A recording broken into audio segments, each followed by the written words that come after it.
Market में जल्दी एक नया आईपीओ ओपन होने वाला है। कंपनी का नाम है सेडमेक मेट्रोनिक्स लिमिटेड। ये आईपीओ 4 मार्च को ओपन हो जाएगा। फर्स्ट ऑफ ऑल हम कंपनी के बारे में बात करते हैं तो कंपनी एस्टैब्लिश होता है इन 2007 में। बेसिकली कंपनी जो है एक टेक्नोलॉजी फर्म है जो कि पुणे में एस्टैब्लिश है। कंपनी डील करती है इलेक्ट्रॉनिक कंट्रोल सिस्टम बनाने में। नाउ कंपनी डेवलप करती है, प्रोड्यूस करती है power train controllers and motor control solution. Basically होता क्या है, देखिए आपने कभी भी मोटर व्हीकल देखा होगा, उस व्हीकल में जो कंट्रोल सिस्टम लगाया जाता है जिससे कि पूरा व्हीकल कंट्रोल किया जाता है, that system is prepared by this company. Now company जो है कंसंट्रेट कर रही है इनोवेशन पे, जिससे कि मोटर का परफॉर्मेंस ज्यादा एक्यूरेट निकल के आए बिना एक्सटर्नल सेंसर को यूज किए बिना। नाउ कंपनी अपने बिजनेस को रैपिडली अपने बिजनेस को ग्रो कर रही है with robust financial and increasing global presence, जो कि कंपनी के लिए एक अच्छी खासी बात है। नाउ कंपनी के innovative products like two wheeler, three wheeler and power equipments इनको कंट्रोल सॉल्यूशन में एक लीडर बना सकती है। नाउ आईपीओ की डिटेल्स की बात करते हैं तो आईपीओ ओपन हो रहा है 4 मार्च को एंड क्लोज होगा 6 मार्च को एंड इसका अलॉटमेंट 9 मार्च को आने वाला है एंड लिस्टिंग इसकी 11 मार्च को हो जाएगी। इशू साइज की बात करते हैं तो टोटल इशू साइज 1087.45 करोड़ का रहने वाला है एंड ये पूरा का पूरा ऑफर फॉर सेल रहना है, यानी कि पूरा का पूरा पैसा कंपनी के ओनर्स लेके चले जाएंगे। एंड प्राइस बैंड की बात करते हैं तो प्राइस बैंड 1287 टू 1352 रुपीज पर शेयर रहने वाला है।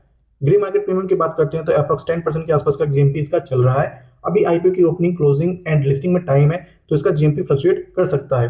यहाँ पे अच्छी बात ये रहने वाली है कि यहाँ पे रिटेल पोर्शन 35% का रखा गया है, जिससे कि रिटेल कैटेगरी में अलॉटमेंट मिलने के चांसेस अच्छे खासे देखने को मिल जाएंगे। नाउ कंपनी के फाइनेंशियल्स की बात करते हैं तो कंपनी का asset year on year increase हो रहा है एंड टोटल इनकम की बात करते हैं तो टोटल इनकम भी ईयर ऑन ईयर इंक्रीज हो रहा है। प्रॉफिट आफ्टर टैक्स की बात करते हैं तो फाइनेंशियल ईयर 2023 में 8.57 करोड़ का था, जो कि नेक्स्ट ईयर 5.88 करोड़ का हो गया। डेट इज यहाँ पे थोड़ा सा डिक्लाइन हुआ प्रॉफिट।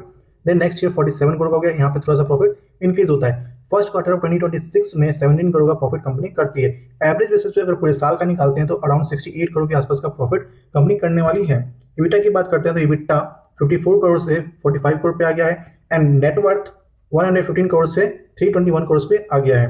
रिजर्व एंड सरप्लस की बात करते हैं तो 114 करोड़ से 320 करोड़ पे आ चुका है एंड टोटल बोरिंग की बात करते हैं तो 109 करोड़ से 42 करोड़ पे आ गया, यानी कि यहाँ पे बोरिंग कंपनी का कम हुआ है, जो कि कंपनी के लिए एक अच्छी खासी बात है। की परफॉर्मेंस इंडिकेटर की बात करते हैं तो कंपनी का ROE 22 का है एंड ROCE 33.79 का है।